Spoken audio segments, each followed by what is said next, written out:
Opa, entrei também, gente. Deixa eu ver, Andy, se eu te acho aqui, ó. Andy, entra no. Gente, eu vou sair nesse e vamos entrar no meu celular, que no meu celular já apareceu, tá bom? Eu vou fechar aqui e entre no vídeo ao vivo que eu já abri aqui também. Beijos.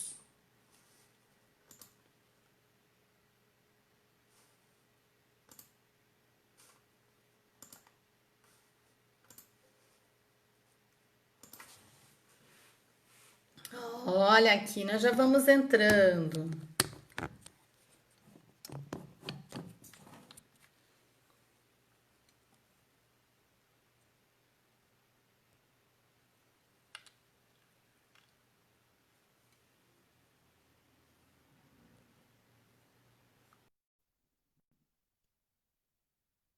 A Júlia entrou. Oi, oi. Vamos ver se o Andy entra. A Fran veio. Cadê o meu Andy?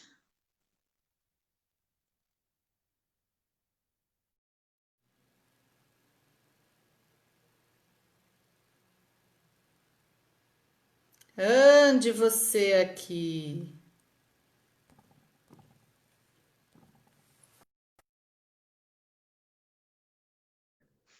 Tá melhor o som, né? Já adicionei o Andy, agora é só ele me aceitar. Oi, oi! Oi. Ah, meu Deus, o negócio é. Vou colocar de horizontal, daí a gente fica meio a meio. Tá, vou virar aqui também então. Deixa eu tirar minha mão da frente que ajuda, né? Vamos, deixa eu ver. Eita! Só, eu acho que vai ser ruim para quem tá assistindo no celular. Daí no celular não vai virar, tá? Só se a Não? pessoa virar também. Depois alguém. Ó, se eu virar assim. Ah, pode virar em pé, agora dá. Desculpa, amor. Vira de volta. Acho que tu fica meio a meio. Ah, dá certo.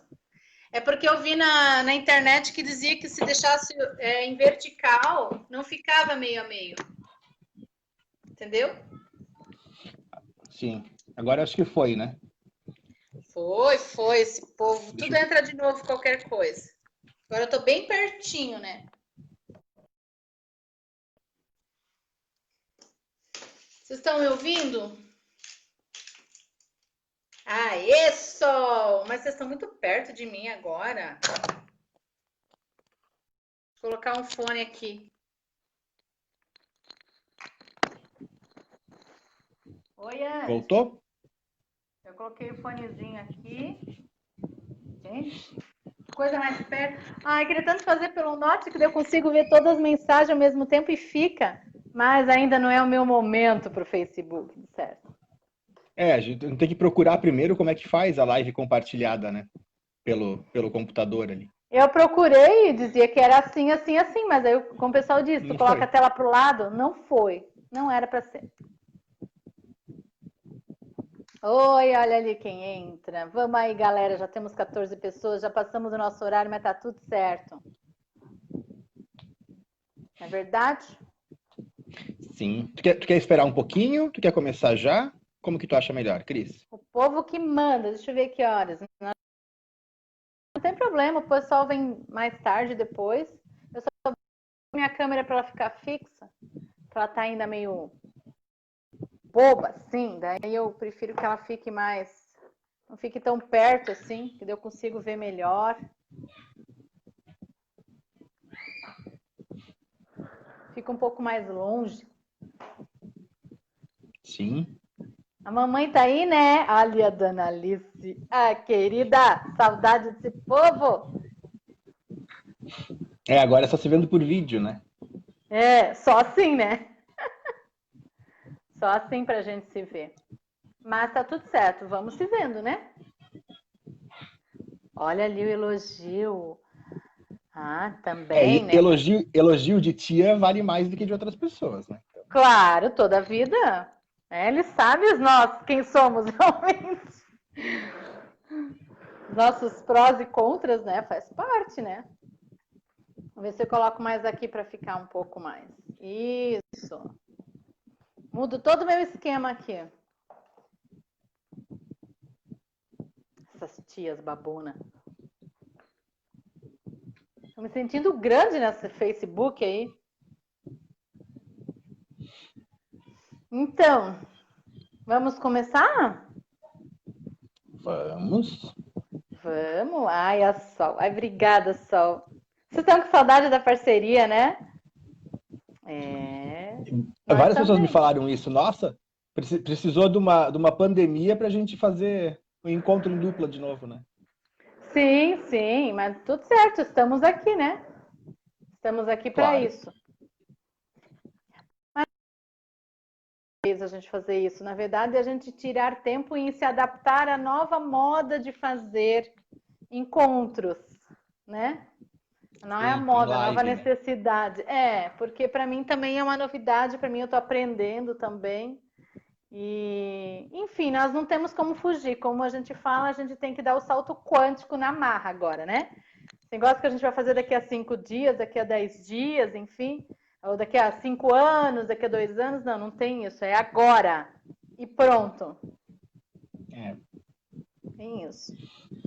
Então, quando nós precisamos 14 pessoas, a gente já pode começar. Eu não vou nem ousar em clicar para ver quem está todo mundo. Você está fazendo pelo celular? Eu tô.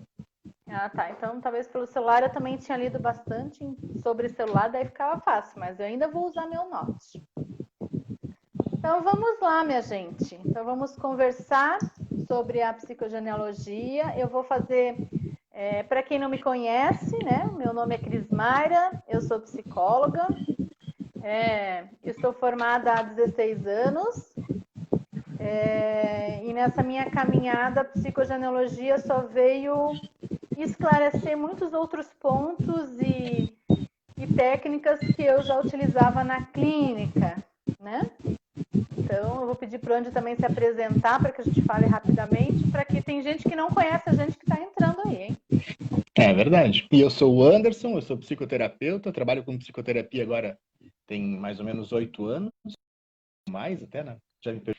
E a psicogenealogia veio, eu e a Cris, a gente olhou para esse negócio da psicogenealogia, a gente disse, opa, tem alguma coisa pra gente ali. Então vamos dar uma olhada um pouquinho melhor, um pouquinho maior, porque tem algo pra gente. E realmente teve. Mudou muitas das nossas construções, né, Cris? Muita coisa do que a gente fazia na clínica foi mudando e se moldando a partir do que a gente viu na psicogenealogia.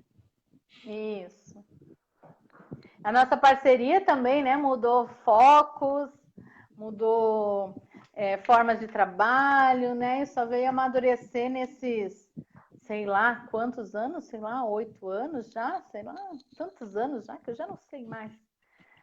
Eu também não sei, eu tava pensando que a gente já se conhece há 8 anos, então acho que eu tô trabalhando bem mais que isso já. Tu tá mais, Lógico, claro. Mas enfim, nós temos nossos reencontros, né? Nós nos reencontramos, na verdade, né? Não é verdade? Então vamos começar. Eu vou explanar um pouquinho só a ideia do nosso encontro aqui, falarmos sobre a psicogenealogia.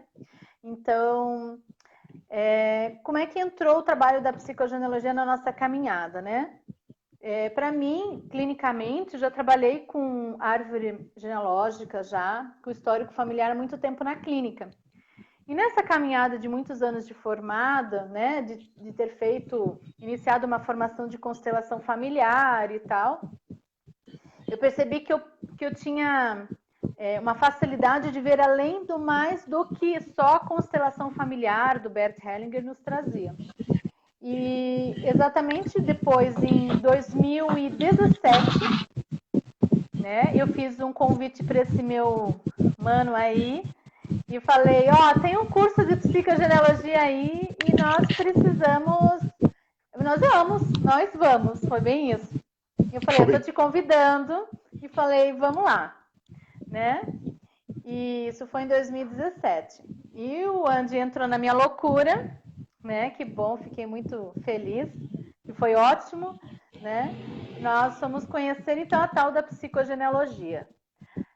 Para quem não conhece, a psicogenealogia é uma forma de nós analisarmos o nosso histórico familiar, né? O nosso passado familiar, o quanto isso influencia na nossa caminhada. Então, nós fizemos a nossa formação em 2017 e logo depois da nossa formação, nós iniciamos o trabalho de grupo, onde a gente começou a colocar a prática da psicogenealogia em grupo, onde a gente focou trabalharmos as 4 gerações, não é, Andy? Onde a gente focou isso. E nós fizemos, o Andy talvez não lembre de todos esses encontros, mas nós fizemos no total 19, eu fiz 19 encontros de psicogenealogia, e desses 8 encontros você estava comigo, né? Então, os primeiros 8 nós fizemos juntos. E começamos em novembro de 2017 com o grupo de psicogenealogia.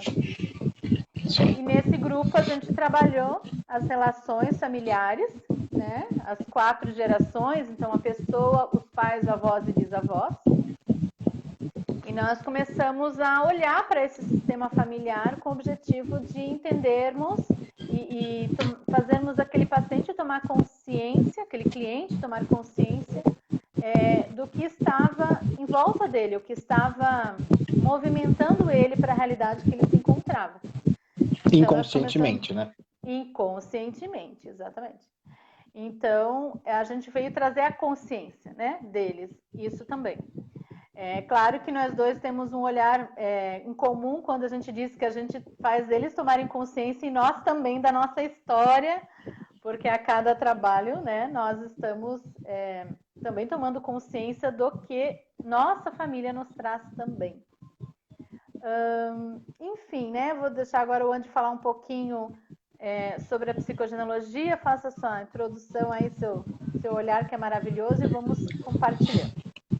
Acho que uma das coisas muito legais para a gente falar da psicogenealogia, nesse início, nessa introdução, foi a introdução da própria psicogenealogia no campo atual, né? Porque se a gente for pensar, alguém perguntou ali qual é a diferença da constelação de psicogenealogia. Eu vou falar sobre isso agora, tá?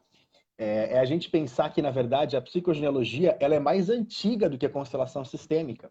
Ela veio antes. Na verdade, se a gente vai pensar historicamente, a Anne Ancelan, o Jodorowsky e o Bert Hellinger, eles são de uma geração muito próxima. Eles têm uma construção histórica muito próxima, idades muito próximas, enfim. Mas a ideia de constelação sistêmica do Bert Hellinger, ela veio um pouquinho depois da própria construção da psicogenealogia. Tanto que a gente fala, né, que uma das diferenças principais entre a constelação e a psicogenealogia é que a constelação ela tem uma facilidade muito maior de trabalhar com os microsistemas. E a psicogenealogia ela vai poder trabalhar num macrosistema. Não que não possa ter um olhar micro dentro da psicogenealogia, pode. Mas na constelação é mais fácil de trabalhar a micro e na psicogenealogia a macro. E não tem nenhuma que é certo, que é errado, uma que é melhor, uma que é pior, ou não tem nenhuma que é melhor que a outra. Elas são complementares em si. A constelação complementa a psicologia complementa a constelação. Opa, eu caí. Mas não doeu, tá tudo certo. E é legal a gente falar desse processo da psicogenealogia, que tem muitas coisas que o Bert Hellinger, a Anne Ancelan, o Jodorowsky, aquele outro rapaz que eu esqueci o nome, que tu escreveu ali no papelzinho também. O Didier Dumas. O Didier Gomes, eles têm as visões muito parecidas sobre muita coisa quando eles estão falando sobre o inconsciente. Então, que são visões de estudos que a gente já fez no campo da psicologia, lá com Freud, com Jung, com Lacan, enfim, toda a visão inconsciente que já se trazia na psicologia tradicional, ela veio dar luz a muita coisa dentro do campo da psicogenealogia. Então é bem importante a gente falar sobre isso para a gente entender o porquê dessa frase, né? A psicogenealogia traz consciência para algo. Porque a gente vai estar voltando a um lugar que a psicologia já fazia, e que ainda faz, né? Mas num tempo muito grande. A psicologia, ela leva, né? Vamos brincar, né? Que o processo terapêutico, ele leva mais tempo para poder trazer elucidação a algumas coisas, quando, na verdade, a constelação, ou mesmo, né? A psicogenealogia vai trazer uma consciência mais rápida. Que é uma coisa que a gente vai explorar ao longo dessa 1 hora e pouco aqui, mas para vocês entenderem o porquê que isso acontece, mas é basicamente essas as diferenças. É bem legal a gente entender que nessa história da psicogenealogia, a Anne Ancelan, ela teve Anne Ancelan, a gente brinca que ela é a mãe da psicogenealogia, tá? O E ela Jodorowsky é, meio né? que seria o pai, né? É. Então, ela que deu à luz a psicogenealogia. Agora eu me esqueci agora quem que roubou de quem. O Jodorowsky roubou. Qual é o nome que ele roubou da Anne Ancelan, Cris? Tu lembra? Da árvore genealógica? Da Tu lembra que o genossociograma? Jodorowsky, que o Jodorowsky roubou um dos nomes que a Anne Ancelan tinha dado? Agora não recordo. Agora o Eu também quê? não lembro qual que era. É. Eu não lembro qual dos dois que era. Eu sei que o Jodorowsky meio... Aquela coisa machista da época, provavelmente, né? Que o Jodorowsky deu uma surrupiada ali num dos nomes iniciais da psicogenealogia e fez com que a Anne Ancelan, então, trouxesse esse nome, inclusive. Ela colocou o nome psicogenealogia exatamente porque ela perdeu o nome inicial. Que talvez tenha sido metagenealogia, que na verdade que é o Metagenealogia nome do que o Jodorowsky Jodorowsky. adota para Uhum. é o nome que ele adota para o estudo dele, Pra... né? Então, Uhum. e esse foi o início, né? Nesse início já tem muita coisa importante para a gente perceber, porque a bagagem que a Anne Ancelan precisou lidar naquela época ainda, para poder dar luz a uma terapia que hoje ajuda a gente, ajuda tantas pessoas, provavelmente perpassou por um momento histórico dela também, né? Por algo íntimo da vida dela, por causa de toda essa situação que ela teve ali com o Jodorowsky. Eles nunca brigaram, tá? É bem importante falar isso, porque nunca teve uma briga, uma ruptura ou algo assim, igual teve com Freud e Jung, né? Que tiveram uma ruptura dentro do campo da psicanálise. Não, eles sempre se complementaram. Tanto Bert Hellinger com eles, enfim, esse entrelaçar sempre foi muito grande. Então, eu não sei se eu respondi sobre a diferença entre a constelação e a psico, mas se tu quiser complementar também, Cris, com alguma outra coisa. A gente pode falar assim, dentro da psicogenealogia nós temos vários autores, como o Andy colocou, né? Então, dentro dessa visão de vários autores, cada um ficou com uma forma de trabalho, de olhar o histórico familiar diferente, né? Então, Jodorowsky adora trabalhar essa parte mais esotérica, não, seria a palavra... ele é mais Mística, talvez. mística, isso. Ele é mais a parte da magia mesmo. Ele gosta muito desse olhar. Então, ele faz um olhar para o sistema familiar e dos desdobramentos que acontecem em família através dessa forma da magia, né? É E bem a legal falar questão... do Jodorowsky, Cris, que tem muita gente que me pergunta sobre isso quando eu estou explicando ou falando na clínica sobre o Jodorowsky, muita gente me pergunta se essa relação mística tem relação com o sobrenatural e a magia, né? E a gente vai entender que dentro do campo da metagenealogia, ele vai usar referência ao que Jung chama de arquétipos, né? Então ele vai usar os arquétipos junguianos para poder dar conta dessa vontade, vamos colocar entre aspas, dele de trabalhar com os rituais, com os ritos, com né, eu sou menina, que a gente viu no curso, que a gente brinca de vez em quando dessa história, depois qualquer coisa a gente conta ela mais tarde, mas todos esses ritos que ele faz, que ele chama, inclusive, de ritos psicomágicos. Ele chama, assim, de ritos psicomágicos exatamente para poder dar conta, para poder fazer uma referência aos arquétipos junguianos. Até para que a gente não se perca achando que a gente está falando de algo místico, tá? A gente não tá. A psicogenealogia, ela é uma ciência em desenvolvimento. Tanto que a psicogenealogia evolutiva, que a Cris vai falar um pouco mais, porque ela tem muito mais bagagem disso do que eu, ela está se desenvolvendo a nível de ciência, como ciência, ainda mais por causa disso. Porque a gente tem muitas comprovações e ela vira uma ciência em construção, assim como a própria psicologia. Então, mas, né, continua o que tu ia falar, que tu acha que tu ia falar da Anne Ancelan ainda, né, Cris? Sim, então assim, nós temos vários autores, temos Anne Ancelan, temos Didier Dumas, né, Anne Ancelan Schitzenberg, né, cada um acabou utilizando uma ferramenta. Anne Ancelan, por exemplo, já trabalha mais com o genossociograma, né, que nada mais deixa eu mostrar para vocês terem uma noção, conseguem ver ali, né, onde a gente faz um esqueminha, onde tem a pessoa, os pais, os avós e os bisavós. Isso aqui é um esquema básico, né, gente? Na verdade, a gente faz um levantamento depois do histórico da pessoa. Eu quero fazer um porém, Andy, de falar um pouquinho dessa abordagem transgeracional e de que período que vem para que as pessoas também tenham esse fundamento, né? Em 1960, houve psicanalistas que eles começaram a tomar uma consciência da repetição de conflitos e dificuldades nas famílias, né? A tal da abordagem transgeracional, em 1960 lá na Europa. E daí, em 1970, nasceu a psicogenealogia, que é um método de início da psicanálise que enfatiza a relação da origem dos problemas da pessoa com situações não resolvidas pelos seus antepassados. Tá? Então, a psicogenealogia vai fazer essa tomada de consciência desses problemas que já trazemos de geração em geração e que, quando a gente toma consciência disso e olha para isso, a gente produz uma libertação, tanto nossa quanto a deles, né? Dos nossos antepassados. E nos últimos 30 anos para cá, a gente fala muito sobre inconsciente familiar, os pensamentos orientais, eles são muito focados nessa visão do inconsciente, as influências dos antepassados, né? Então, a árvore genealógica, a genossociograma, ela se tornou uma ferramenta, né? Muito importante. Eu estou ouvindo barulho, não sei se é o meu ou o teu, não sei, né? E é onde que a gente começa a descobrir de onde a gente é, de onde viemos, de onde somos, por que nós nos tornamos assim. E a gente começa a olhar também, dentro da psicogenealogia, esses focos onde que cada autor enfatiza aquilo que tinha mais afinidade de olhar, né? Por isso que Jodorowsky foi para esse lado da magia, Anja Celan já foi para o genossociograma, Bert Hellinger já trabalhou as 3 leis do amor, e, enfim, tem vários, né? Então, onde entra a constelação familiar? Bem como o Andy disse, a gente fala que a constelação familiar, ela é uma abordagem onde você traz geralmente, tá, gente? Hoje tem já consteladores que não trabalham com um tema, mas geralmente é um tema que você coloca.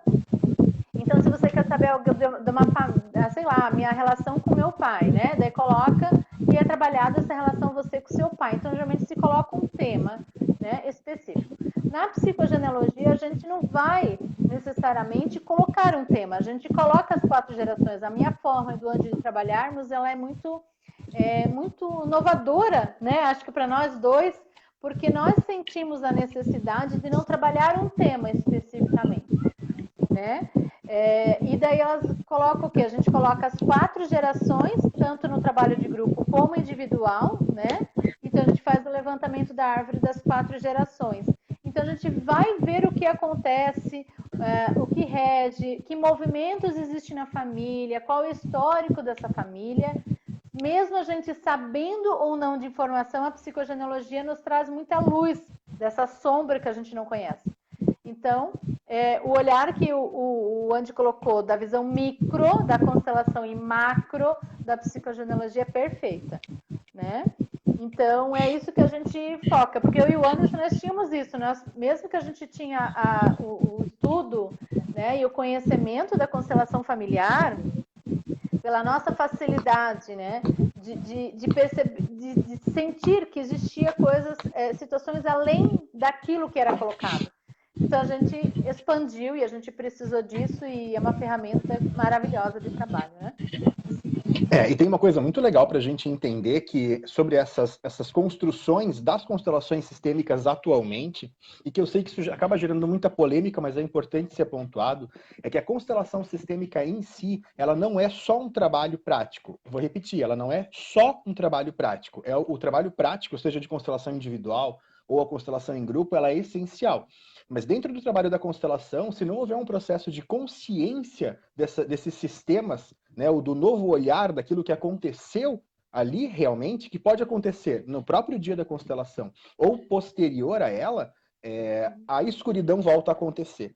Se a gente não faz consciência daquilo que aconteceu, não tem luz para aquilo que a gente está vendo. Isso é bem importante ser falado, porque tem muita gente que não consegue entender que no processo da psicogenealogia, a gente não precisa necessariamente fazer um grupo de constelação ou uma constelação individual. Ela não é isso em si. Assim como a própria constelação não é só o processo de constelar em si. Ele é um processo muito mais amplo que isso. A psicogenealogia, a metagenealogia, enfim, os dois, eles vão trabalhar um processo de conscientização de uma formatação muito diferente, que nem a Cris falou. A Anja Celan vai pegar o genossociograma para isso. O Jodorowsky, ele vai pegar trabalhos em grupo para isso. Não que a Anja não fazia isso, porque ela também fazia. E não que o Jodorowsky não fazia trabalhos individuais, porque ele também fazia. Então, quando a gente está falando sobre o trabalho prático da psicogenealogia, a gente está falando de algo que ele é realmente não essencialmente, mas realmente clínico, né? Seja clínico individual ou seja clínico em grupo.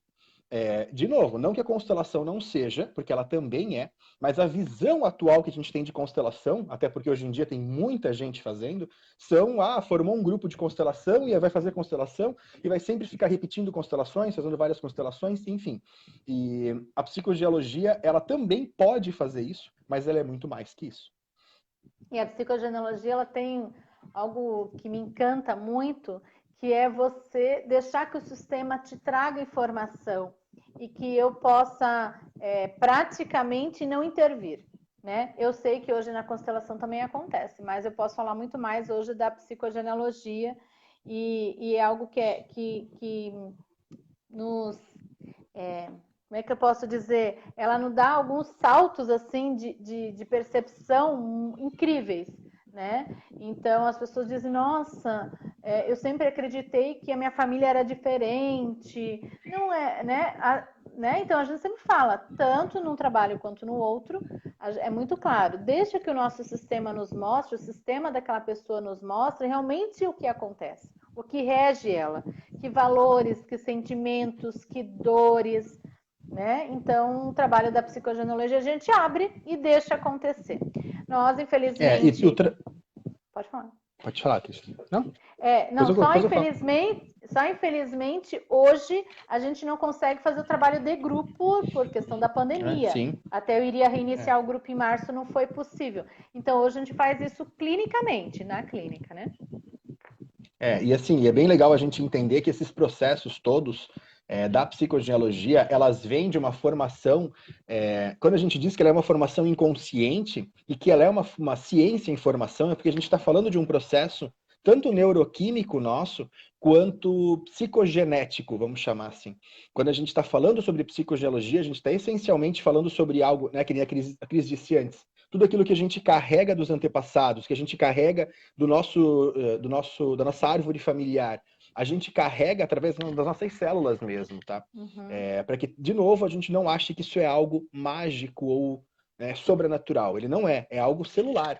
A gente carrega isso numa ciência que hoje estuda os processos das nossas células, do nosso DNA, carregarem essas memórias. Então, a Anne Ancelan, ela vai dizer que a gente tem um carregar de informações de mais ou menos 7 gerações e mais fortemente das últimas 4. Por isso que a Cris e eu optamos por fazer um genossociograma mais bem estruturado dessas 4 gerações, né? Eu, meus pais, meus avós e meus bisavós. Porque quando a gente está falando no carregar, ele é mais forte dessas gerações. A gente já viu, né, Cris, várias vezes nos processos, tanto clínico individual quanto em grupo, de a pessoa estar repetindo praticamente inteira a vida de um bisavô que ela nem conheceu, que ela não faz nem ideia que existiu, vamos dizer assim, não sabe nem o nome, não sabe nem onde morou, enfim, ou que faleceu já há tanto tempo, né? Faleceu quando a minha avó nasceu, a mãe dela faleceu. Então, nem a própria avó conheceu a mãe porque faleceu, mas ela repete a história. Uma história curta, muitas vezes, mas ela vai repetindo a história. E depois a gente vai explicar o porquê que isso acontece também.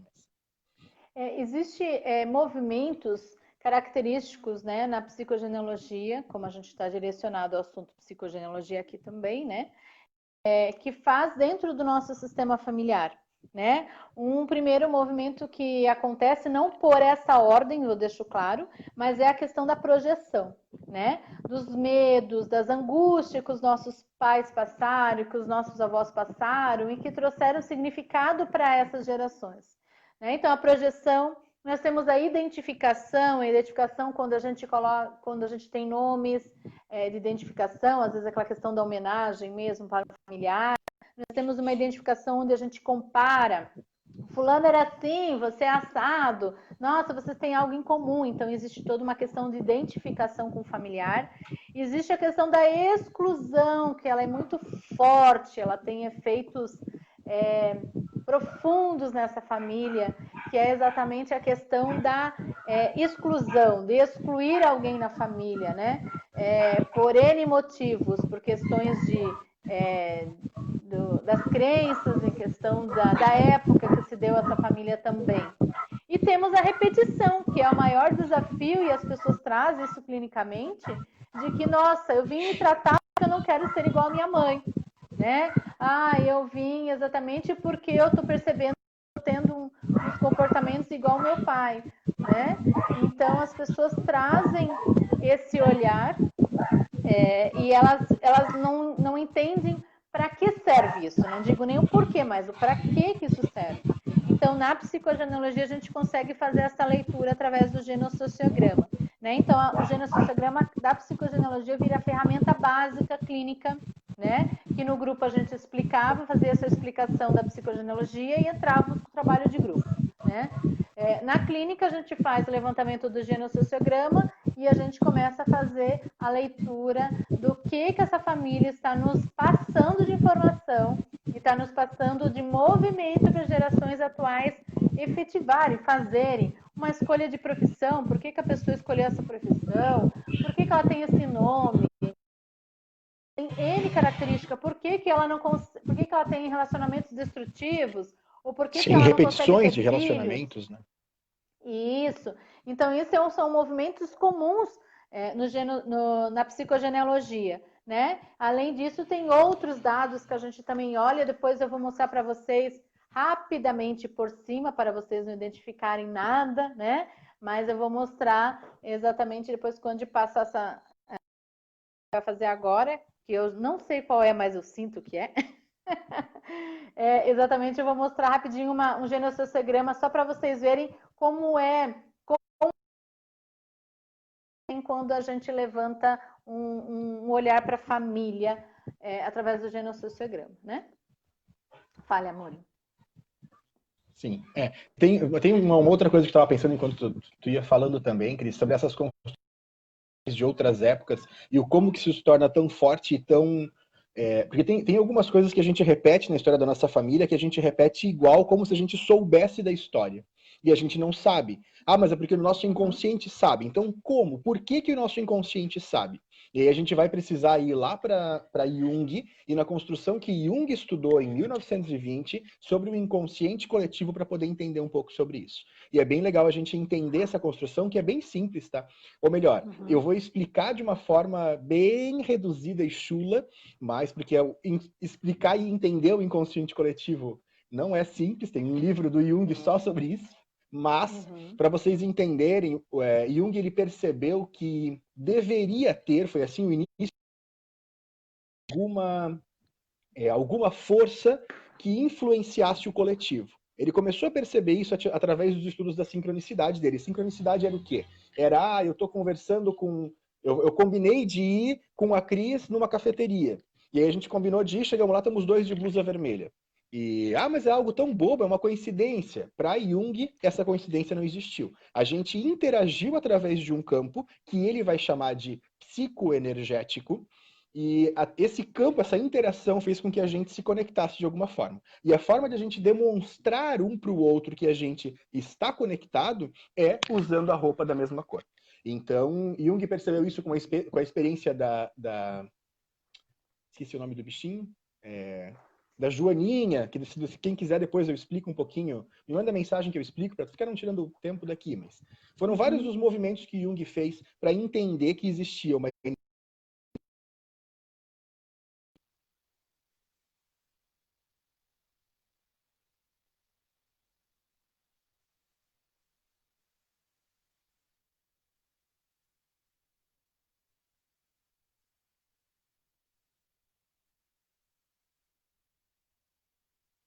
Onde esse bateria alguma coisa? Ele tá falhando. Tu tá com bateria? Não, tá tudo certo aqui. Tá. Não sei se... Voltou agora ou não? É que às vezes a bateria também... Ele tá pulando, mas tá indo. Tá, mas tá me ouvindo agora? Se vocês não estiverem me ouvindo aí, gente, me avisem ouvindo. também que eu tento mudar alguma coisa aqui, tá? Eu faço assim, ó. E aí... Eu faço isso. Tá. Então tá. E aí o que a gente vai entender nesse processo inconsciente coletivo? Que aí Bert Hellinger ele vai encontrar o que ele vai chamar de campo morfogenético, que também é importante dizer que uma coisa não é igual à outra. Mas Bert, para poder estudar o campo morfogenético, que é o que dá luz à própria constelação sistêmica, ele vai ter estudado todo o inconsciente coletivo que Jung falava. Todas as ideias de projeções, igual essa palavra que a Cris falou antes, projeções vêm da ideia de que Jung deu de que tudo o que eu projeto na minha mente, psiquicamente eu emano.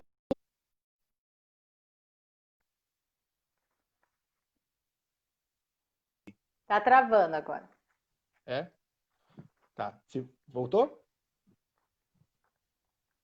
Ele tá. O som até volta, só a tela que às vezes dá uma tremida.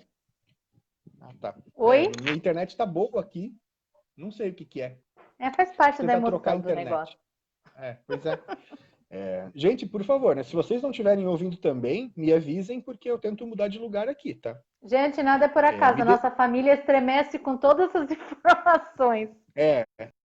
Imagina que deve ter vários campos aqui nossos e de vocês interagindo nesse momento. Então, exatamente. E aí, quando a gente está falando sobre essa influência, é como se essa nuvem que a gente tem carregado lá de 4 gerações ou 7 gerações atrás, ela está toda carregada aqui em cima de mim. Todas essas informações, elas estão aqui pairando. E quanto mais eu faço projeções, ou quanto mais eu tenho links com isso, igual a Cris disse ali, né? Com datas de aniversário, com nomes parecidos, com exclusões. A exclusão é algo fantástico para analisar, exatamente por causa da força de uma exclusão. Quanto mais eu excluo, mais eu repito. E aí vou fazer as repetições através da conexão que eu tenho com esse inconsciente coletivo, através da força do campo morfogenético, que é o que Bert Hellinger vai estudar. Então, é muito legal a gente entender isso, para a gente entender que a gente não está falando com algo que ele é só da nossa cabeça, que eu criei tudo sozinho, entende? Não é algo que eu criei só. Eu tô co-criando na minha vida a partir de uma informação que o meu inconsciente está pegando do inconsciente de outras pessoas que jogaram para cá. E eu não preciso, ou melhor, eu não posso cortar isso. Porque se eu cortar isso, eu estou cortando a própria energia da vida. Eu estou cortando a energia que me gerou, que me nutriu e que me nutre até hoje. O que eu preciso é dar luz para isso, que a gente vem falando, né? Consciência para aquela questão, para poder ter honra, amor, enfim. Isso são outras coisas que a gente vai falando, talvez em outras lives também, mas é bem importante eu entender que isso não é sozinho, entende? Não é que eu criei sozinho isso, ou mas como que do nada eu estou pegando uma repetição de história de falta de dinheiro que o meu bisavô também tinha. Meu bisavô perdeu dinheiro um monte, agora eu perco dinheiro e nem sei por quê. Mas como? Não tem como isso acontecer, porque eu não sabia da história. Tu não precisa saber. Quem vai saber é essa nuvem que está aqui em cima, que é o inconsciente coletivo. E nós temos 95% de inconsciente que nos rege e só 5% de consciência. Então, nós temos chão. Existem autores que falam claramente assim, que a gente não tem livre arbítrio nenhum, né? Que nós exatamente somos guiados por N situações, heranças transgeracionais que nos regem, né? E que fazem com que a gente seja o que a gente é hoje. Quando a gente fala em fazer um trabalho de levantamento histórico familiar, do genossociograma, da psicogenealogia em si, a gente acaba utilizando de alguns atos simbólicos, ou seja, alguns exercícios que a gente faz para que a pessoa possa sentir, perceber e tomar consciência do que o sistema está falando. Então, nós temos aí herança transgeracional, uma influência das gerações anteriores gigantesca, aliás, é tudo. Né? Tem autores que dizem, vocês não têm livre-arbítrio, vocês são um resumo de tudo que viveram daqui para trás. Né? Existe isso, leituras na epigenética também, que deixa claro que a nossa avó materna tem tanto a nossa mãe, quanto nós lá dentro da barriguinha, lá do útero dela, né? E que a gente se desenvolve de todas essas memórias celulares desde a época dessa avó materna, né?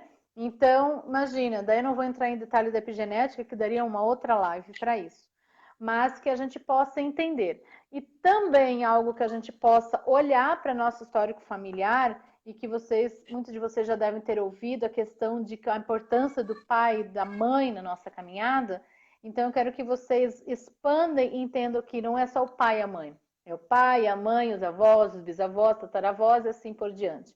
Para vocês terem noção, vou fazer um link rapidinho com hoje, tá? As pessoas que estão tendo dificuldade de usar a máscara, ela tem o inconsciente de algo nessa região que faz com que evitem e que elas não aceitem usar a máscara. E também, vou usar falar isso, porque eu li muito sobre isso, e também de usar e sentir sufocamento. Esse sufocamento está enraizado lá nas gerações anteriores, que provavelmente podem ter passado por isso, uma mordaça, sei lá, por uma... E a gente nem precisa colocar algo terrível, né? A gente pode fazer a assimilação de... Se a gente for pensar que os nossos bisavós provavelmente trabalharam em lavoura, era muito comum em lavoura usar aquelas bandanas amarradas para poder não pegar muita coisa. Ah, mas é que eles gostavam, ou é o que eles tinham. Pode ser o que tinha, mas era sofrido. E essa dor que eles passaram trabalhando na lavoura está registrada. E aí eu vou receber. E aí acaba condicionando nossas crenças, os valores deles em relação a isso, como eles se sentiram. A mesma coisa, eu vou dar um outro exemplo, né? A forma como os nossos avós, bisavós, tiveram de relacionamento com marido e mulher, com filhos, né? O que eles passaram dificuldade. Hoje, para vocês terem uma ideia, eu levanto o genossociograma com antepassados com 20 filhos, 18 filhos, 10 filhos, né? Então, assim, 10 filhos até vamos dizer que é mais próximas, mas eu peguei a 22 filhos, né? Então, quanto essa pessoa passou e que achou de ter filhos, sentiu em ter um relacionamento afetivo, que marcou até nós mesmos em hoje, nós decidirmos ou não ter filhos, né? Então, isso é muito importante que as pessoas vejam, né? Os dramas do sistema familiar. Então, nós temos dramas que são os lutos, as interrupções, os abortos, né? Então, nós temos esse lado que a gente chama de sombrio, né? Não vamos olhar como negativo, gente, vamos olhar como aprendizado. E faz parte de toda a história familiar, né? Não estamos aqui criticando e julgando, mas nós estamos mostrando que existe, isso é real, né? E temos o lado das facilidades, das capacidades, né? Que são os talentos, os prazeres que as pessoas têm. Também a gente acha na árvore, né? No genossociograma. Então a gente fala que a gente traz do lado sombrio um lado luminoso. E é esse o objetivo também da psicogenealogia, além de entender por que eu sou assim, e por que tem tantos movimentos que eu desejo e não consigo efetivar, é através da psicogenealogia que a gente pode olhar para isso e dizer, entendi todo esse movimento e agora o que eu vou fazer sobre isso é um trabalho clínico bem individualizado, né? Sim. Até para a gente poder ter o que a gente vai chamar de um pouco mais de livre-arbítrio, né? Porque se a gente já está entendendo que eu sou... Opa, quase caí de novo aqui. Que eu sou regido por 95% inconsciente e que esse inconsciente está vinculado com a minha família, por isso que eu não tenho livre-arbítrio, eu só vou passar a ter algum livre-arbítrio se eu der luz para isso que está aqui. Uhum. Se eu não der luz, se eu não olhar com isso e ainda assim, eu posso olhar e eu não fazer consciência, eu posso olhar e dizer, era assim mesmo, ou eu posso olhar e dizer, mas é que ele era ruim mesmo, é que aquele bisavô lá, nossa, ele era horrível, ele era uma pessoa ruim. E quanto mais eu excluo, mais eu vou trazer isso à tona para agora e eu vou manter uma vida sem livre-arbítrio. Então, a própria construção de livre-arbítrio vai vir só com esse trabalho de luz, aquilo que está inconsciente. A gente já vê isso na própria psicologia tradicional, onde a psicanálise ela também vai mostrar isso. Ela vai mostrar que quanto mais eu dou luz para os conteúdos inconscientes, que a psicanálise vai dizer que são só nossos, né? Mas o quanto mais eu dou luz para isso, mais eu tenho livre-arbítrio. E a psicogeologia vai dizer a mesma coisa, mas ela vai entender que o próprio conteúdo inconsciente ele vem de outro lugar. Ele é de outra ordem, que não só da ordem do meu cérebro em si. Ele é de uma energia psíquica que permeia os nossos sistemas familiares de trabalho, de comunidade, de cultura, inclusive, enfim. E nós temos algo também que nos condiciona mais ainda a manter-se ligado a essa herança transgeracional, que é a questão do movimento de ter dificuldade de olhar para a história da nossa família, dos nossos pais, por exemplo, né? Quando a pessoa, de repente, traz para mim que eu não tenho contato com meu pai, eu não quero falar sobre isso, ou minha mãe era assim mesmo. Então, assim, a questão de a gente pré-determinar certas vivências, condicionar o teu julgamento, tua crítica, faz com que você não queira olhar para ti, não é para eles. Parece que eu estou falando do pai, da mãe, como fosse eles, mas eles são nós somos eles. Então, nós 50%, estamos em movimento, nós estamos ligados com eles. Então, a partir do momento que a gente não quer olhar para um pai, a gente não quer olhar para uma parte nossa. Nós somos 50% pai, 50% mãe, né? Nós somos feitos por isso. Nem que foi um momento de amor lá que aconteceu da gente nascer, né? Então, esse movimento fez com que a gente viesse à vida, eles nos deram a vida, que é o maior presente de tudo, né? E, mas eles tiveram, o meu pai bebia, ou a minha mãe me abandonou. Compreendo perfeitamente. Agora, se a gente olhar para isso, entender que eles não tiveram uma estrutura também para ser pai e mãe, fica muito mais fácil de você entender por que você não conseguiu ter tanto deles que você esperava, né? Então, a gente começa a desconstruir essa idealização de que papai e mamãe inteiros, saudáveis, responsáveis, equilibrados, tem que existir. Não é possível. Não é possível isso. Nós temos que lidar com a realidade. Então, quando a gente olha para o pai, para a mãe, sem julgar, sem criticar, né? Nós também temos muitos defeitos, nós temos as nossas dificuldades e está tudo certo. Nós estamos aqui para melhorar, né? Então, eles também estão nesse movimento. Então, ali também eu vou acabar colocando para as pessoas também que tem um fator, além do julgamento e crítica com os nossos pais, a gente também pode olhar para a questão das doenças que nós temos na família, que é mais um fator do genossociograma, da psicogenealogia, enfim. Onde entra a parte da psicossomática. Eu, particularmente, sou apaixonada pela psicossomática, e onde a gente vai exatamente olhar para esse adoecer, para essa dor, que provavelmente está vinculado com as dores lá familiares, provavelmente, mas com certeza está. Então, onde está esse adoecer? Por que essa doença aconteceu em tal local do corpo?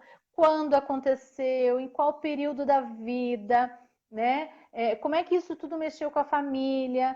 Então, vai entrar exatamente essa questão do adoecer da psicossomática, que é incrível e que nós temos todo o entendimento também com a psicogenealogia.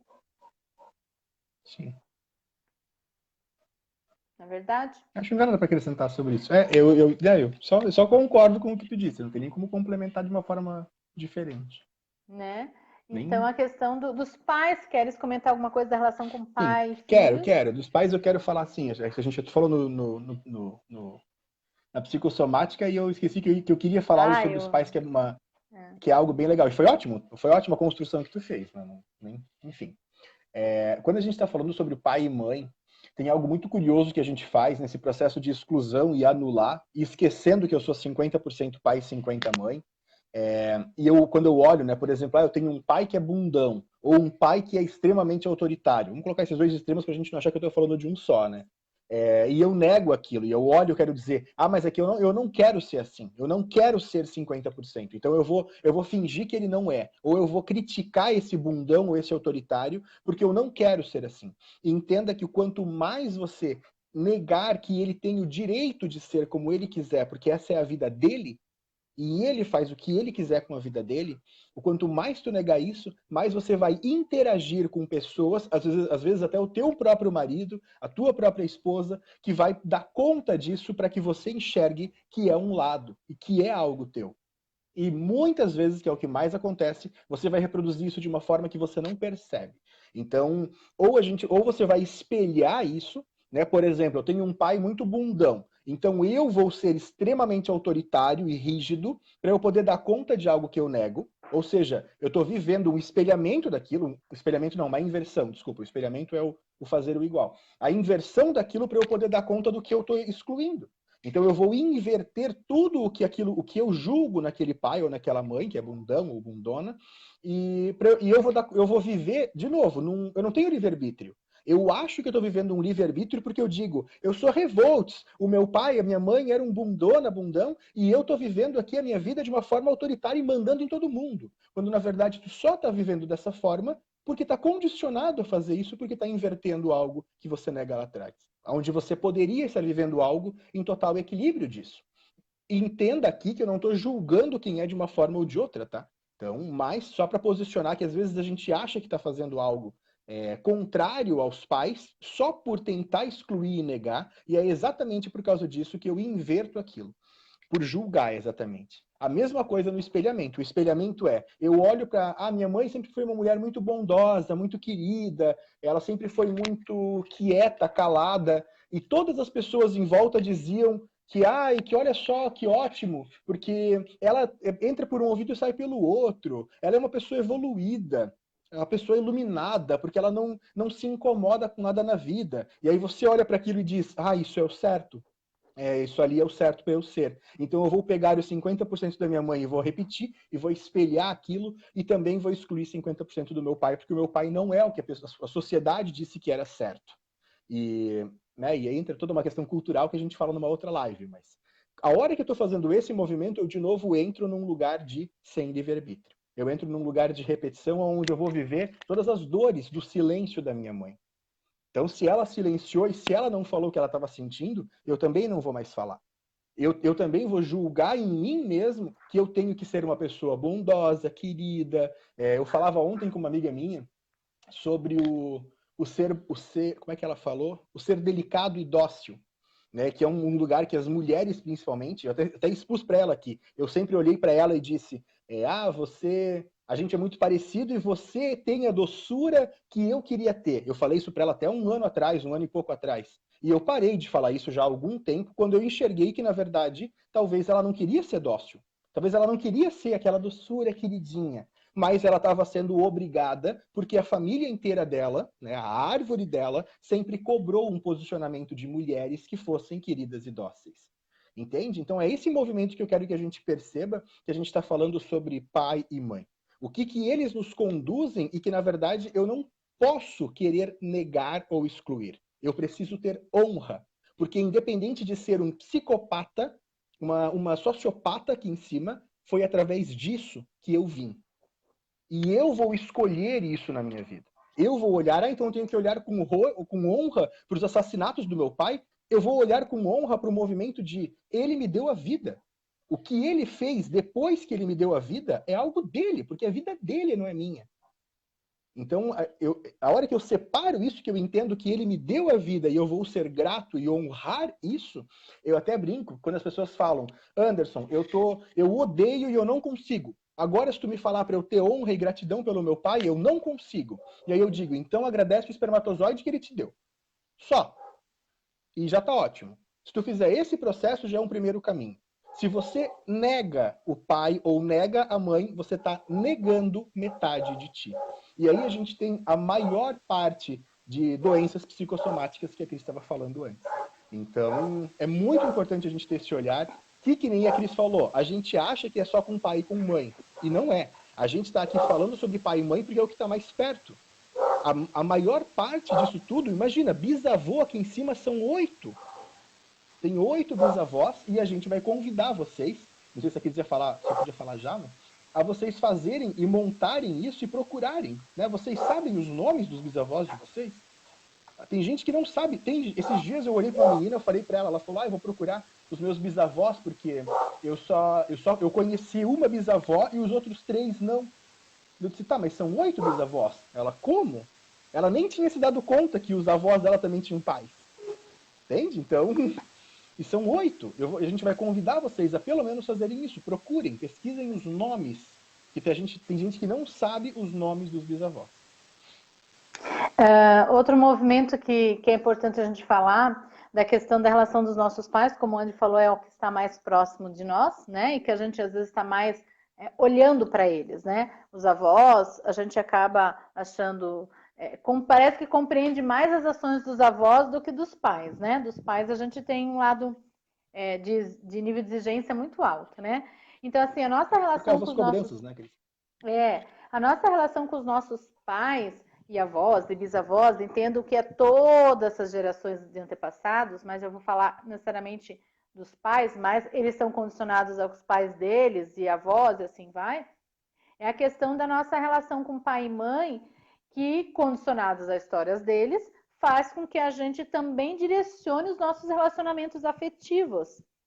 né? A escolha dos parceiros que a gente busca na vida, o que a gente nem busca, a gente encontra e se encanta e convive e casa e separa, né? E namora, enfim. E no nosso sistema familiar, essa questão de convivência, com uma parceira, ela nos dá muita informação da relação da nossa família, né? Então, a questão dos nossos relacionamentos afetivos. Por que a gente se relaciona com alguém, tem um filho e depois, né? Ah, mas o outro mostrou um lado que eu não conhecia. Ele estava lá. Só que, de alguma forma, você viu um outro lado dele, que era o lado que você tinha necessidade para o teu sistema, né? Então, as relações afetivas, o teu lado profissional, por que você escolheu essa profissão? Né? Quando uma pessoa, por exemplo, traz lá, nossa, ela é engenheiro mecânico, por exemplo, né? Então, engenheiro mecânico, a gente já vai dar uma olhada no sistema, quem é que perdeu movimentos na família, movimentos físicos, e que de alguma forma faz com que gerações futuras busquem entender sobre movimentos inconscientemente para não perder esse entendimento de como é que faz, de como fazer para conviver com esse movimento de estar ativo, né? Alguém colocou que travou? Não sei. Alguém responde aí? Qualquer coisa dá um ok. Para nós está acontecendo naturalmente. Sim. Para mim também está ok aqui. Ô, Andy, dá uma olhadinha só no horário, porque aqui não tem horário à minha vista. Né? Agora são 6h05. Tá. Podemos mais um pouquinho ainda. Isso.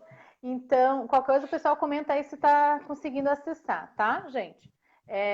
Outra coisa que é importante a gente falar, a questão da dor, do amor das nossas gerações, dos nossos antepassados, ela é importantíssima, porque a dor nos impulsiona para vários lugares, para cima, ou seja, para um movimento de ação, de mudança, de ir além, como essa dor pode fazer com que a gente estacione, quando a gente pare, né? E existe essa dor também que a gente olha, que é aquele movimento que estacionando e parado faz com que ela não vá para frente. Então, ela utiliza isso como um comportamento, muitas vezes, como vitimação, né? Então, eu sou vítima desse sistema, eu sou vítima desses pais e exatamente acabo utilizando isso como, vou usar uma muleta, tá? Seria a palavra certa.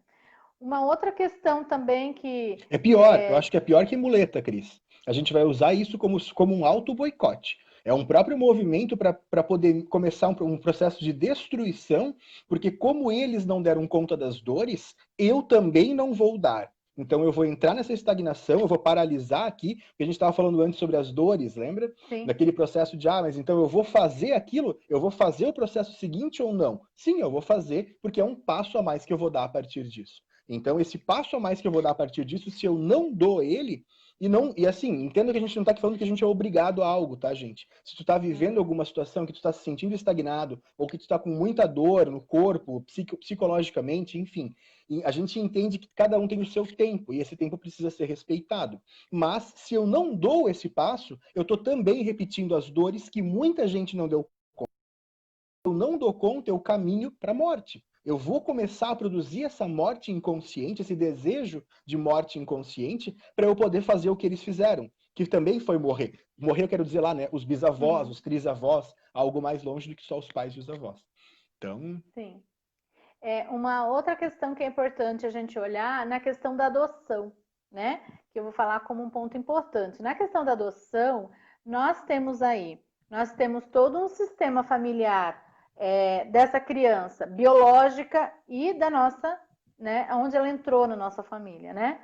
Então, a questão da adoção, nós temos o meu movimento, o que aconteceu na minha família, na família do meu companheiro, do meu marido, que fez com que eu desejasse ser mãe por adoção. O desejo da adoção, ela é muito importante, porque não é todas as pessoas que têm desejo de adotar, né?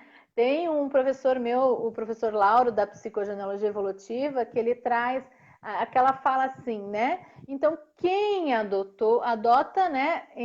Eu não quero que vejam como pejorativo, mas a gente adota alguém que está precisando, que é carente, que está abandonado.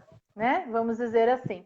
Então, o quanto esses pais também se sentiram abandonados em algum momento, inconscientemente, muitas vezes até que a gente tome consciência, e que faz com que eu cuide de alguém que eu acredito que se sentiu como eu me senti, né? Ou que os meus pais se sentiram, ou que a minha avó se sentiu sozinha. O quanto eu quero trazer para o meu sistema alguém para curar o meu sistema. E é essa entrada que entra na adoção, né? Então, não é por acaso, né, que exatamente existe adoção. Então, no caso da adoção de uma criança por adoção, então ela tem ela, né, aqui, mas ela tem que guia ela na sua memória inconsciente, tanto os biológicos quanto os pais de adoção. Então, ela entra em 2 sistemas. Por isso que é muito importante os pais por adoção olhar com amor para essa história dessa criança, independente do motivo que fez com que ela pudesse ser sua, né? E não julgar e não criticar. Sem julgamento. Perfeito. Isso. E que existe um movimento claro de que para que ela veio para cá, né? Provavelmente para fazer curas, tanto o processo de cura na família dela, quanto na minha, né? Eu que sou mãe por adoção. Então, isso é muito importante que as pessoas olhem. Então, o julgar e criticar a história que aquela criança passou não é um movimento de aceitação plena por essa criança. Pelo contrário, faz com que eu aceito uma parte sua, não totalmente sua, não tudo que vem de ti. E ali acaba gerando conflito na convivência, né? E a gente está falando, já que a gente está falando desse processo filial, né, tanto biológico quanto adotivos, né, é bem importante lembrar que, se a gente estava falando antes que a gente está, quanto mais a gente exclui, mais a gente repete, espelha ou inverte, enfim, a gente está produzindo isso, é essencial que os filhos, e aqui todos somos, né, a gente entenda que quando eu me coloco na posição de filho, eu preciso ser grato por aquilo que veio. Então, eu preciso ser. Se não houver gratidão à vida que os meus pais me deram, não vai ter gratidão pela vida em si. A vida, né? E pensa em qual é o teu conceito, a tua importância para a vida, qual é o tamanho dessa vida. E a hora que eu entendo essa vida, eu vou entender que eu não sou grato à vida. E aí a pergunta que eu preciso que a gente entenda é, se você olhar para alguém e falar para a pessoa que você não tem gratidão nenhuma por tudo que ela te deu, e o que ela te deu é o que te faz estar vivo, como você acha que isso que vai ser o reflexo disso? Aí se eu coloco para um pai ou para uma mãe, a gente até pode ter uma... mas é que daí eles vão ficar magoados, vão ficar chateados, ou vão tentar se vingar, enfim, eles vão ter várias referências emocionais sobre isso. Mas a vida, num sentido geral, ela não tem. Ela vai dizer, então, se tu não é grato pela vida, morre. E aí ela vai começar a cortar relações contigo. A vida cortar relações contigo é a própria morte, de novo. Então é muito importante a gente entender esse processo da gratidão filial e o quanto eu sou grato aos meus pais, tanto adotivos quanto biológicos, para que eu viva, inclusive. A gente chama no processo de constelação isso de tomar a vida. O tomar a vida é exatamente isso. É eu ser grato por todos os meus sistemas. Eu sempre digo que filho adotivo tem que ter gratidão 2 vezes. E é difícil, né? O filho adotivo, não sei se tem algum adotado aqui para dizer, mas é difícil. Eu entendo que é difícil porque na sociedade faz isso, né? A sociedade julga a mãe que abandonou porque ela não deu conta, por todas as expectativas que a gente acha que as pessoas têm que cumprir, né? É bem legal, e antes eu tinha feito alguma anotação em algum lugar aqui para falar disso, é bem legal a gente entender, porque quando a gente está falando sobre o processo da psicogenealogia, da própria constelação, ou o processo da terapia em si, que a gente está conversando aqui, do inconsciente que rege a gente, enfim, a gente está falando sobre um lugar de não culpabilizar. Quando a gente culpa alguém, quando a gente olha para o alto e diz, mas então a culpa é do bisavô, porque eu estou repetindo a história dele porque ele não soube lidar com aquilo. Primeiro que ele não tinha estrutura psíquica para lidar com aquilo. Então não tem como ele lidar com aquilo. E segundo, que eu sempre digo que se tu quer colocar culpa em alguém, põe a culpa na sociedade. Porque quem vai dar mais estrutura ou não pra gente é a cultura. Quando Freud vai fazer o estudo dele sobre o inconsciente, ele já coloca essa posição. Ele já coloca que o inconsciente em si, ele é feito pela cultura. Quem manda informações para o inconsciente é a cultura. E aí, se a gente está acrescentando algo nesse estudo e dizendo que o Bert, a Anne Ancelan, Jodorowsky, enfim, todos os que a gente citou antes, eles também estão dizendo que o meu inconsciente recebe uma carga já prévia dos antepassados, ou seja, ele recebe uma prévia de cultura. Ele vai receber uma cultura de 100 anos atrás, que era quando nossos bisavós, trisavós estavam vivos. A gente tem isso aqui dentro. E aí muitas das coisas que a gente está vivendo hoje em dia têm influência dessas culturas, de todas essas culturas. Trisavô, bisavô, avô, pai, mãe e eu.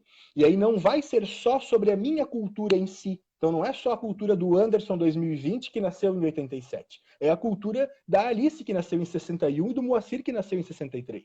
Sabe? São essas culturas que eu preciso entender, que eu estou lidando para eu não julgar. Para a gente entender que há 60 anos atrás a ciência era diferente. Não se falava em psicologia, por exemplo, do jeito que se fala hoje em dia. Entende? Então, se a gente for julgar as culturas passadas, porque elas eram erradas, vamos dizer assim, a gente vai tirar toda uma construção histórica que fez com que a gente entendesse. E também é papo na outra live. Mas é importante falar sobre a culpabilização, porque não existe culpados dentro de um sistema ou dentro de um genossociograma. Não há culpados. Não há culpado em lugar nenhum, né? Mas principalmente nesse nosso caso aqui.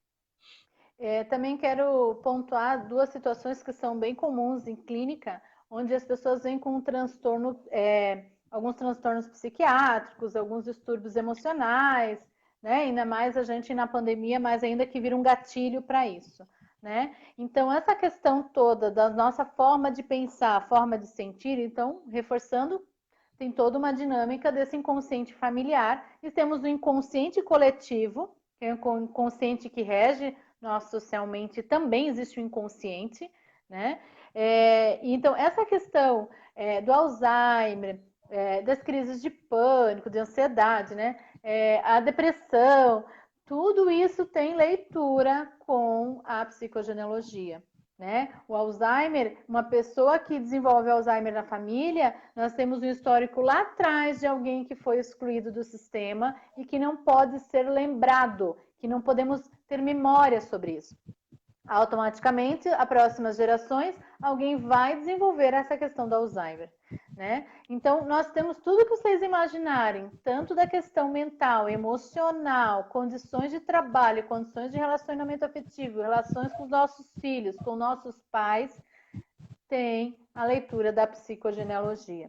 E ele é um fator muito importante, né? Que a gente possa exatamente olhar para isso com muito amor. Existe dor, gente, em todas as relações. Existem dificuldades em todas as relações. O lance é exatamente a gente olhar isso de forma a aprender com tudo isso, né? Então, a gente busca através da psicogenealogia esse olhar, de olhar sem julgamento, e a gente faz um movimento clássico da psicogenealogia. Ela não é um movimento mental, né? Ela não é um movimento em que a gente usa a mente, nós estudamos e nós temos uma técnica na cabeça. A gente não tem. Eu e o Anderson, nós temos uma facilidade, onde a gente, né, de todos os trabalhos que a gente realizou, a gente tem uma facilidade de sentir, de intuir.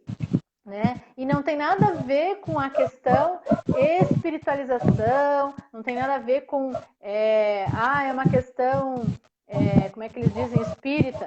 Não, existe não uma é da ordem sobrenatural, né? Isso, sim. Então é um movimento de sentir, a gente consegue se colocar a sentir aquele sistema, a gente consegue se colocar a olhar para aquele sistema sem julgamento e sem crítica. Por isso que a gente consegue realizar o trabalho da psicogenealogia. Se a gente for condicionado pelo mental, a gente vai fazer de acordo com as nossas crenças e valores. E não é esse o objetivo nosso como terapeutas da psicogenealogia. É exatamente o movimento de sentir aquele sistema, né? E juntos a gente começar a trazer à luz da consciência o que está regendo o teu movimento de vida. O que faz com que você busque estar dessa forma, né? Posso entrar na questão da psicogenealogia evolutiva rapidamente, para a gente abrir para perguntas? Sim, lógico, tem que. Tá? Se alguém quiser fazer perguntas, fique à vontade, né? Se o Andy conseguir perceber por ali, fazer perguntas. Seguinte, na psicogenealogia evolutiva, né? é a questão. Na psicogenealogia evolutiva, que é uma abordagem mais aprofundada e mais que a psicogenealogia só, né? A gente faz utiliza de ferramentas, né? Então, onde a gente consegue fazer uma como é que eu posso dizer para vocês? Um significado de cada situação que acontece na família. Por exemplo, o significado do nome, por que aquela pessoa tem aquele nome, o que o nome quer dizer, o nome traz a função dela dentro da família, né? Então, a psicogenealogia vai fazer essa leitura, né? A gente vai poder utilizar de ferramentas N, a gente usa na clínica formas de... A gente faz uma árvore sensitiva, por exemplo, onde a gente utiliza para sentir cada familiar como ele é, o que aconteceu com ele, como ele está, como ele se sente, né? Então é bem importante. Eu vou mostrar para vocês rapidamente, vocês não vão conseguir ler, mas vocês vão ter noção de que bagunça é montar uma árvore, um genossociograma, que é exatamente assim. Então eu pego dados das pessoas e eu vou fazendo ligação. Vocês vão ver que tem vários riscos, detalhes. Aqui tem mais um monte, né? Então esse é um primeiro movimento de fazer a abertura do genossociograma do paciente.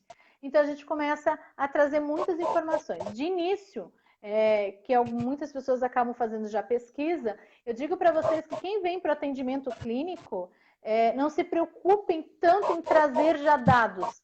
Traga aquilo que vem para ti com facilidade.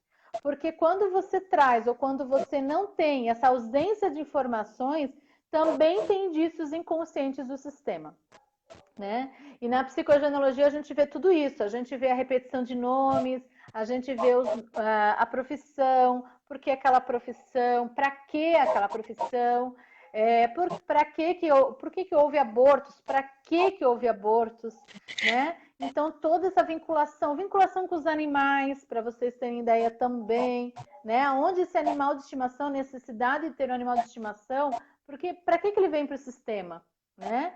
Então, isso é muito importante. Mesmo relacionamentos que ficaram 2 anos com você, ela já está fazendo parte do teu sistema, ela já tem uma função no teu sistema familiar. Então, na psicogenealogia evolutiva, a gente consegue utilizar mais ainda ferramentas do que a psicogenealogia em si, e que a gente aprofunda mais ainda a árvore e a gente consegue fazer várias técnicas de sensibilidade para acolher esse sistema também.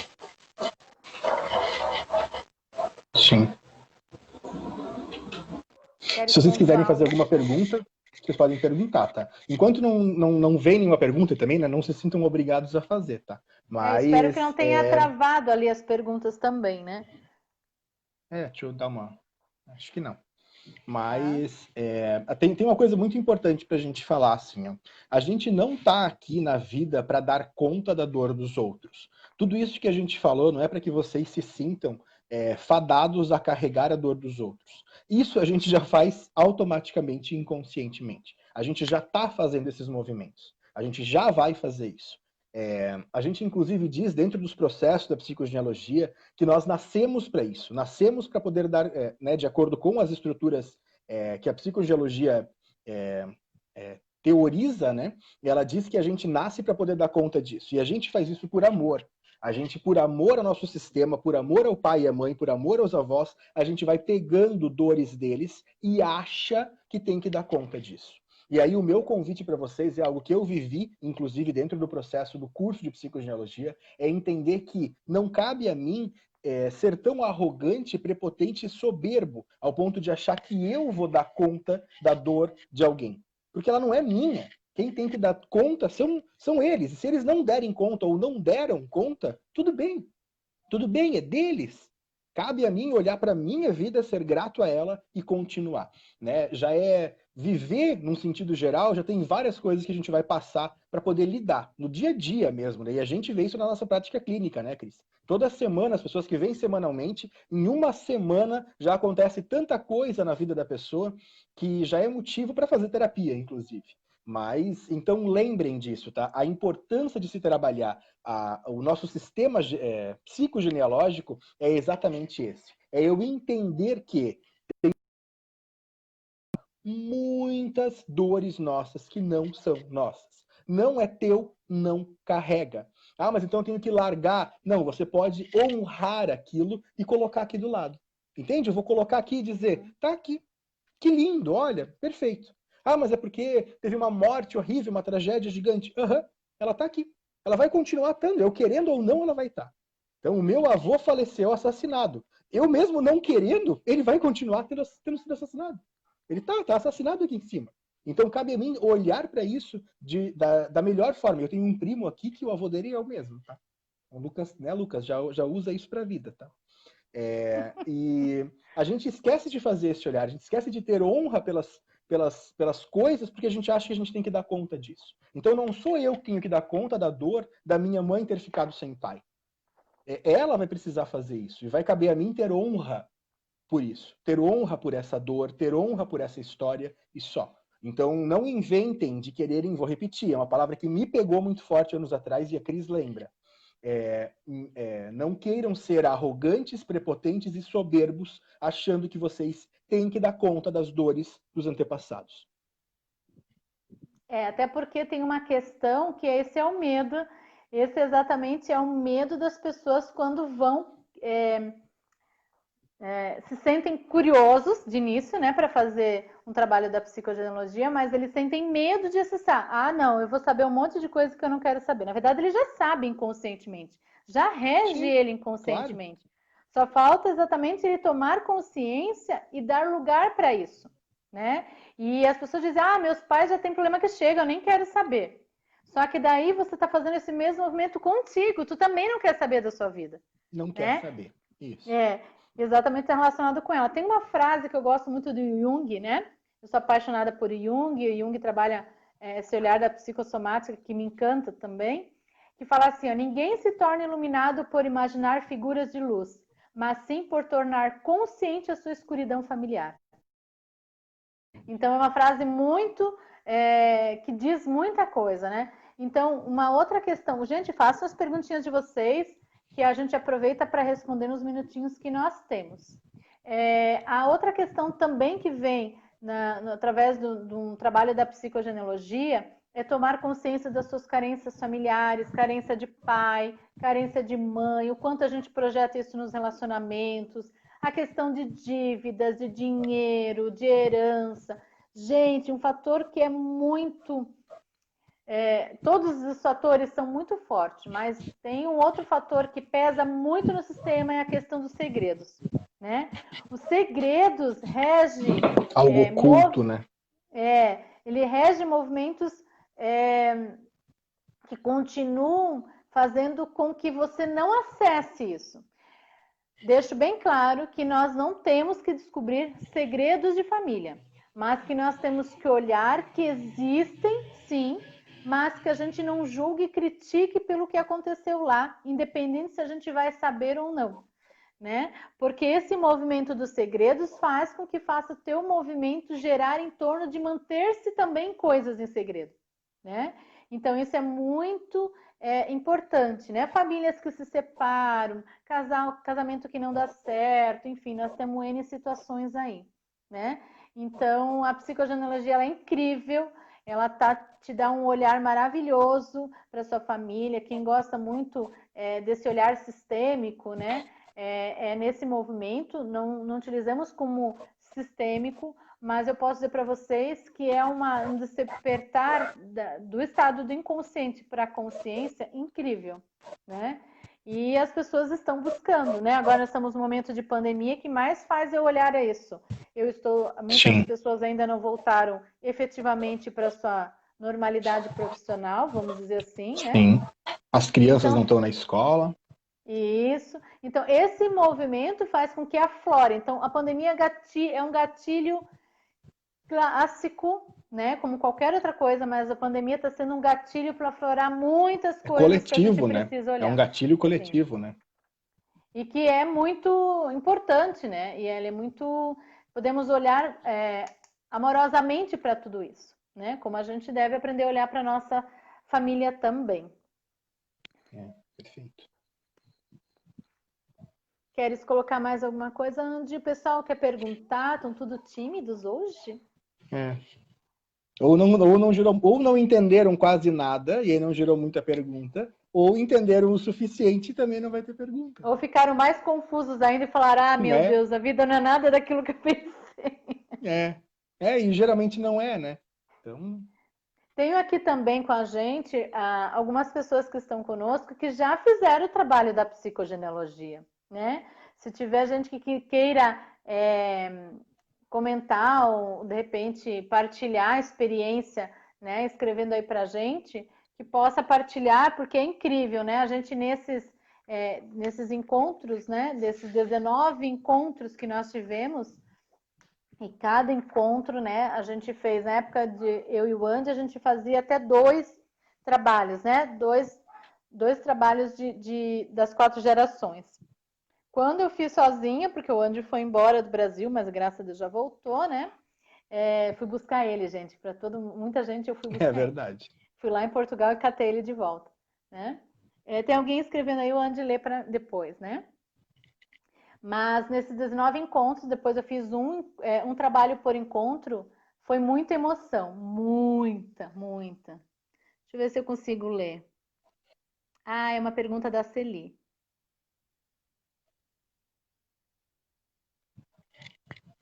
Tá, assim, a Celila perguntou se pode acontecer de alguém ter tido um aborto em alguma fase da vida e de repente nasceu uma criança de uma amiga desse alguém e sentiu um amor inexplicável por essa criança e ter sido a criança a mesma do aborto, né? Essa questão a gente não vai responder ela através da psicogenealogia, tá? A psicogenealogia ela não vai trazer nem a constelação, acho que nem a psicologia evolutiva, né, Cris? Ela não vai trazer essa abordagem de colocar algo relacionado a uma amiga dessa forma, e nem se é o mesmo bebê ou não, porque eles não abordam necessariamente a questão de multividas, né, de vidas passadas ou de vidas futuras. Eles não falam necessariamente nesse sentido. Então eu acho que talvez tu possa procurar tu vai ter essa resposta se tu procurar alguém que tenha mais fala, ou numa outra live nossa, porque talvez a gente possa te responder, ou talvez manda uma mensagem para mim ou para a Cris individual, porque não é a psicogenealogia que vai te responder isso, tá, Celine? Eu vou Para usar até para complementar, Celi, vou complementar assim, Celi. O que acontece é que nossa afinidade por alguém, né, fala do nosso histórico familiar, sim.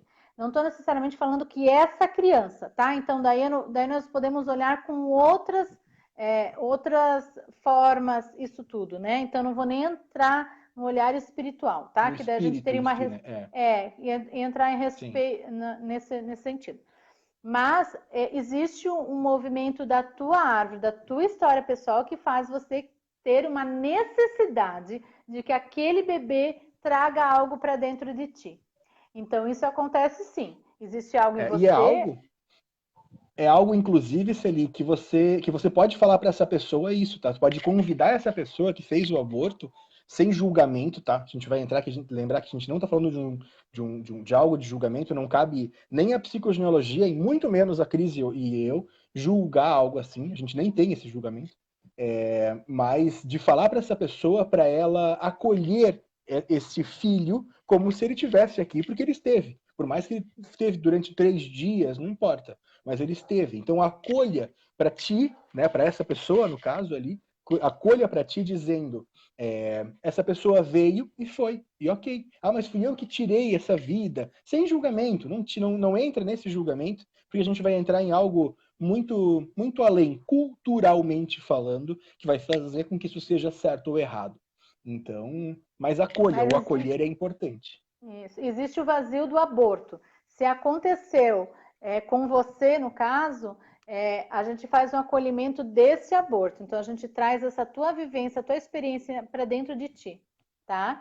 Então, isso é bem importante que a gente entenda. A psicogenealogia vai falar sobre o aborto. A questão de que você perguntar se aquele bebê é o filho que você perdeu, isso é um outro olhar que não cabe à psicogenealogia agora. Mas o teu sentir em relação de se afinizar por esse bebê, a questão do aborto, a questão toda dessa relação, ela é teu, Ela né? é sim. Porque eu posso conhecer esse bebê e não fazer todo esse significado como faz para ti. Então, isso sim tem o teu histórico, tá? Antes de dar uma olhadinha no horário, que eu quero também ter uma fala um pouquinho só para as pessoas entenderem como está sendo feito o trabalho hoje. Temos 6h35. Tá, eu acho que talvez estejamos no limite de horário, né? Porque ele também dá 90 minutos, acaba caindo, tá? Então, assim, só para a gente fazer esse fechamento. Hoje o trabalho, como a gente não pode fazer o trabalho de grupo, gente, né? Não estamos autorizados a fazer e nós temos que todos nos cuidarmos ainda, né? E vamos continuar nos cuidando para sempre, não esqueçam, que é uma grande lição aí. Mas hoje o trabalho é feito online por mim ou pelo Andy, né? E a gente faz o trabalho da psicogenealogia online ou presencial na clínica. Então, vocês podem procurar esse trabalho por nós e que a gente vai fazer o trabalho da psicogenealogia com vocês. Como a gente não tem o grupo, dá para fazer individualmente, sim, né? E o grupo a gente efetivava e utilizava as pessoas. Então, todas as pessoas envolvidas eram trabalhadas ao mesmo tempo, mesmo tendo um cliente em si focado, né? Então, hoje a gente faz na clínica também, né? Que bom, Sandra, vê-la, né? Aí com a gente também, saudades, né? E a Então, Margarete viu. Opa, pode tá falar. aí? Depois eu Pode leio o falar. comentário dela. Não viu A o Margarete comentário. viu, ela disse, ela trabalha com constelação sistêmica e ela disse que ela percebe, de fato, muitos emaranhados vendo dentro dessas 4 gerações que a gente citou. E é o que a gente mais viu. Eu trabalho com a constelação já tem muito tempo também e eu sempre foi o que eu mais vi. Só que eu nunca também tive esse despertar para entender. Acho que eu nem sabia, não fazia ideia, na verdade, que existia algum estudo como a psicogenealogia, né, até em 2017, para poder ter um olhar mais fundo para essas 4 ou para as 7 últimas gerações. Mas a Margarete pontuou e todo mundo que constela, que eu tenho trocas de fala sobre isso, me diz exatamente isso. Que a maior parte dos emaranhados acontece nessas 4 gerações. E tem uma coisa que eu queria falar antes de você começar a encerrar, Cris, que é bem de, sei lá, vou chamar isso de conselho, talvez, não sei. Mas a gente não tá na vida para ficar dando conta, né? Isso eu já falei antes. Então, libera, não se cobra, sabe? Se dá um tempo, se permite viver algo e entender que tá tudo bem se não tiver bem. E se não estiver bem, você vai começar a produzir algo para que daqui a pouco fique. Mas se não estiver bem, ok. No meio dessa pandemia, esses últimos 3 meses, eu tenho ouvido muito isso de muita gente que fica se cobrando algo. Se cobra porque engordou, se cobra porque tá ocioso, se cobra porque tem que assistir live, porque tem que ler livro, porque tem que colocar a série em dia, porque tem que cuidar do filho, porque tem que...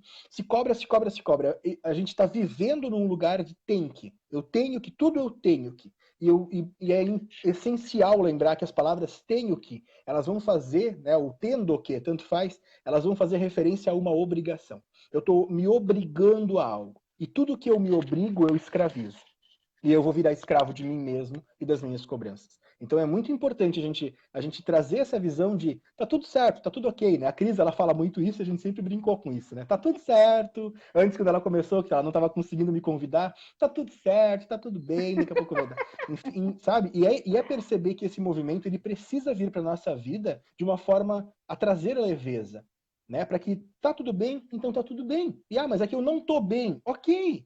Não te julga, não te cobra, não briga contigo porque tu vai piorar o que supostamente já não tá bem, né?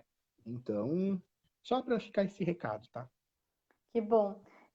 Então, assim, isso é importante, né? Que a gente olhe tudo com aprendizado, né? Tudo com aprendizado. Isso é uma dinâmica, como a Anne falou, é minha mesmo. Às vezes a pessoa está desesperado e eu lá, tá tudo certo, vamos lá, vamos lá, vamos lá, né? Mas é que é um movimento, claro, que eu fui me trabalhando para isso e aprendi a lidar dessa forma, né? Às vezes a gente briga por querendo que as coisas sejam como a gente quer, mas ela não vai ser como a gente quer, ela vai ser como precisa ser. Então, esse é um movimento que a gente tem que sentir aqui dentro. Para a gente encerrar nossa live também, é que a gente possa humildemente também pedir ajuda, né? Esse é um movimento que as pessoas estão às vezes sofrendo muito caladas, né? E o movimento de pedir ajuda é muito bonito. Eu dou um parabéns para cada pessoa que chega para atendimento, porque eu digo para ela, chegou o seu momento de olhar para dentro. E eu fico muito feliz em poder ser facilitadora desse processo. Mas uma coisa é importante, se você não quiser olhar, a gente respeita também. Mas peçam ajuda, né? Não sofram sozinhos, né? Existe um movimento de de troca entre nós todos. Por isso que a gente pensou em fazer a live e em conversar com vocês, porque antes a gente fazia isso em grupo, em retiros, em vivências, em cursos. E, claro, o nosso momento agora não permite dessa forma, então vamos fazer de outras. E vamos trazendo esse entendimento, essa troca, esse conhecimento, para que todos entendam que existe N ferramentas aí para se ajudar para o autoconhecimento, né? E para fazer a sua mudança. Cabe a cada um aceitar o seu momento e dizer, agora eu vou. Né? Então, o objetivo do nosso trabalho é esse, que vocês se amem e aprendam a gostar de você, independente de toda a história que veio, porque essa história faz com que você seja a pessoa que você precisa ser agora. Né? E assim, ó, bem o meu lugar de fala como inquietador, né, que eu adoro inquietar as pessoas, né, tirar elas do prumo ali, né, é fazer a reflexão sobre o que é humildade no sentido geral e fazer com que a gente entenda que a reflexão cultural, histórica da palavra humildade, ela foi deturpada nos últimos 300 anos, mais ou menos, onde trouxeram para a gente uma ideia de que humildade está vinculada à humilhação, está vinculada à pobreza, está vinculada a baixar a cabeça, humildade está vinculada a se autoflagelar. Isso tudo está vinculado nos últimos 300 anos por causa de uma onda cultural, que também não vem ao caso, não vou, né, vai parecer crítica a qualquer coisa que eu fale. Então, mas ela está vinculada a algo histórico-social. E a palavra humildade, ela vem de uma base, de uma referência antiga que ela quer dizer se colocar a ser ouvido, se propor a ser ouvido, ela se coloca num lugar de entender, eu acho que essa é a melhor palavra, de que eu não tenho que dar conta de tudo o que eu estou vivendo. Então eu vou me permitir ser ouvido, eu vou colocar tudo para fora aquilo que eu preciso. Por isso que a gente fala tanto sobre o ser humilde e peça ajuda. O ser humilde não é para que você agora, eu vou aceitar uma derrota. Porque essa ideia de que ser humilde é aceitar derrota foi construído socialmente, historicamente, nos últimos 300 anos. Né? E tem outras relações com a palavra perdão, com várias outras que a gente pode auxiliar se vocês precisarem. Mas não entendam humildade e pedir ajuda como derrota. Na verdade, é bem pelo contrário. Eu acho que é uma conquista. Isso aí, verdade. Gente, a gente vai finalizar nossa live. Eu vou pedir para que vocês, a gente vai deixar gravadinho lá no Facebook, né? Que vocês coloquem nos comentários sugestões de temas que vocês queiram ouvir, que a gente fale, que a gente troque, né? As pessoas estão muito me pedindo, por isso que eu ousei a começar, né? Tive que começar e tá tudo certo, estou gostando, estou aprendendo, como a gente tentou antes também entrar de outra forma. Mas esse é o caminho, né? Então, coloque os temas para a gente, sugerem, a gente conversa com vocês, a gente entra ao vivo e a gente aprende um com o outro, que esse é o mais gostoso. Também quero deixar uma chamada que eu vou manter o grupos do PEX, tá? O PEX é um encontro, agora eu estou fazendo online, que é partilhando experiências, onde a gente traz uma pessoa ou outra para partilhar uma experiência que ela tem de vida. Então, eu já fiz isso há 2 semanas atrás, eu fiz partilhando a minha experiência como mãe nesse período da pandemia. Então, eu deixo aberto aí para vocês. E quem quiser partilhar a experiência, a gente coloca um tema, participe, venham, porque a gente tem muito que aprender com o outro. Certo, gente? É isso, Andy? Tô ganhando um monte de beijo. Marineide, querida, um beijo. Sandra, gente, estou muito feliz. Beijo, Sandra, Marineide, a Margarete também mandou uma gratidão também, Margarete. E o pessoal vai mandando aí os coraçãozinhos, que eu fico bem feliz também, que eu gosto. Tá bom, gente? Um beijo. Obrigado, beijo, Andy, obrigada. Gratidão, Cris, pelo convite. Também amo você, tô com saudade do abraço já. Pois é, nós dois, né? Então tá bom. Se cuidem, gente. Até mais. Tchau. Agora tem que saber como sai, né? Vou sair.